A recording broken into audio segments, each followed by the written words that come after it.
Hi అందరికీ, welcome to hungry purse official YouTube channel. ఈరోజు video very special అండి. అంటే స్పెషల్ అని ఎందుకు అంటున్నానంటే, ఈ వీడియో స్ట్రీట్ డాగ్స్ ఫీడింగ్ కోసం వెళ్ళడానికి చేయలేదు. అనుకోకుండా వాటికి ఫుడ్ పెట్టే ఛాన్స్ మనకు వచ్చినట్టు అయింది. మోగజీ వాళ్ళకి కొంచెం తిండి పెట్టడం, వాటిని చూసుకోవడం చాలా ఇష్టం నాకు. అది దేవుడిచ్చిన పెద్ద బాధ్యత అనుకుంటున్నాను. ఇష్టమని కాదు, బాధ్యత అది. అలాంటి అవకాశం వచ్చినప్పుడు ఎలా యూటిలైజ్ చేసుకున్నానో అనేది ఈ వీడియోలో మీకు చూపిస్తానండి. నా ఫ్రెండ్ బర్త్డేకి అరకు వెళ్ళాము మేము. అంటే మొత్తం 12 మెంబర్స్ అనుకున్నాం, కానీ వెళ్ళేసరికి 8 మెంబర్సే ఇచ్చాం. నైట్ 10 అయిపోయిందండి వెళ్ళేసరికి. చికెన్ బిర్యానీ తీసుకెళ్ళాం,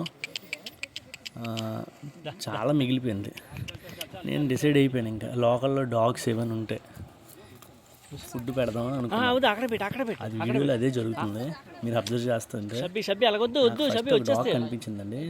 ఫుడ్ టైంకి పెడతానని ఇలా ఫుడ్ పెడుతున్నాను, కుక్కలు వచ్చేయండి.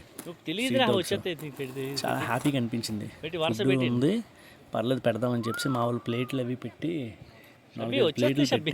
వరుసగా పెట్టి ఫుడ్ పెట్టారు. అట్లకి రాత్రి అవి ఆకలితో పడుకోకుండా నేను నా వైపు నుంచి హెల్ప్ చేశాను. మీరు కూడా ఇలాంటి ఛాన్స్ వస్తే తప్పకుండా హెల్ప్ చేయండి. స్ట్రీట్ డాగ్స్కి మోగజీ వాళ్ళు ఏవైనా సరే, ఆవులకైనా పిల్లలకైనా దేనికైనా హెల్ప్ చేయండి. ఒకవేళ కుదిరితే చేయండి. రాత్రి తినకుండా పడుకుంటే బాధ ఎలా ఉంటుందో నాకు తెలుసు. నేనైతే చాలా ఎక్స్పీరియన్స్లు చేశాను అలాగా. ఒకవేళ మీలో ఎవరైనా సరే రాత్రి తినకుండా పడుకునే పరిస్థితి వచ్చినప్పుడు ఎంత ఫీల్ అయ్యారో ఆలోచించండి. అలాంటి ప్రాబ్లమ్స్ స్ట్రీట్ డాగ్స్ చాలా ఫేస్ చేస్తాయి, కానీ అవి ఎవరికి చెప్పుకోలేవు. అందరికీ వాటికి నా వంత అవకాశం వచ్చినప్పుడల్లా నేను చేస్తానండి. మీరు కూడా అలా స్ట్రీట్ డాగ్స్కి హెల్ప్ చేయండి అండ్ మన ఛానల్కి సపోర్ట్ చేయండి. హంగ్రీ పర్స్ మీ దగ్గర నుంచి ఓన్లీ ప్రేమ తప్ప ఇంకేం కోరుకోవట్లేదు. మీ ఫ్రెండ్స్ అందరికీ మన ఛానల్ కోసం చెప్పండి అండ్ వీడియోకి లైక్ కొట్టండి, కొంచెం ఎంకరేజ్మెంట్గా ఉంటుంది. నెక్స్ట్ రెగ్యులర్గా వీడియోస్ చేస్తాను, మీతో ఇంటరాక్ట్ కూడా అవుతాను. ఒకవేళ మెసేజ్ పెడితే నేను రిప్లై ఇస్తాను. వీడియో ఎంతవరకు చూసినందుకు చాలా థ్యాంక్స్ అండి. Please like, share and subscribe. ఈ ఛానల్ మోగజీ వాళ్ళకి ఎంతో కొంత ఆకలి పెడుతుందని మాత్రం, మీరు ఆకలి తీరుస్తుందని మాత్రం మీరు మర్చిపోకండి దయచేసి. నా వంతు నేను చూశారు కదా పాపం. చల్లగా ఉందండి బాబు అరకులో, నేను చూశాను. చాలా చల్లగా ఉంది.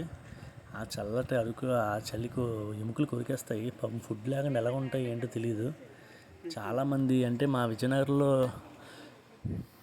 చాలామంది చెప్పారు, నైట్ టైము ఈ మున్సిపాలిటీ వాళ్ళందరూ ఏం చేస్తారంటే, ఈ డాగ్స్ అన్నింటినీ తీసుకెళ్ళి లారీల్లో తీసుకెళ్ళి అక్కడ కొండ ప్రాంతాల్లో 200-300 డాగ్స్ని ఆ కొండ ప్రాంతాల్లో వదిలేస్తారటండి.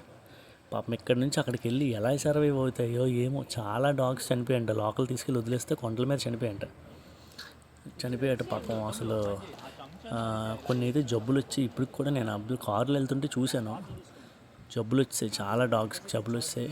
అంతే కదండి, మనం కూడా మనది కాని ప్లేస్కి తీసుకెళ్ళి మనం వదిలేస్తే మనం ఏం చేయగలం చెప్పండి. అవి మనకు చెప్పుకోలేవు, మన మీద కేసు పెట్టలేవు, కాబట్టి మనం ఎన్నైనా చేసేస్తాం వాటి మీద. చాలామంది రాయి పెట్టి కొట్టేస్తారు, కొంతమంది నుంచి బళ్ళుతో గుద్దేస్తారు, కొంతమంది నుంచి వాటర్ వేసేస్తారు, కొంతమంది అయితే వేడి నీళ్ళు వేసేస్తారండి డాగ్స్ మీద. నేను అబ్జర్వ్ చేశాను 2-3 దగ్గర. అంటే నేను గొడవ పడ్డాను, మరి నేను తట్టుకోలేక. గొడవ పడమని కాదు, కనీసం అర్థమైనట్టు చూపించాలి కదా. నేను ఛానల్ పెట్టి షార్ట్స్ పెడుతున్నానండి, ఎమోషనల్ మ్యూజిక్ పెడుతున్నాను. ఎందుకు పెడుతున్నాను, కనీసం ఎక్కడో చిన్న సాఫ్ట్ కార్నర్ వస్తుందని ఉద్దేశంతో, అంతే, ఇంకేం కాదు. థ్యాంక్స్ ఫర్ వాచింగ్ అండి. Please like, share and subscribe.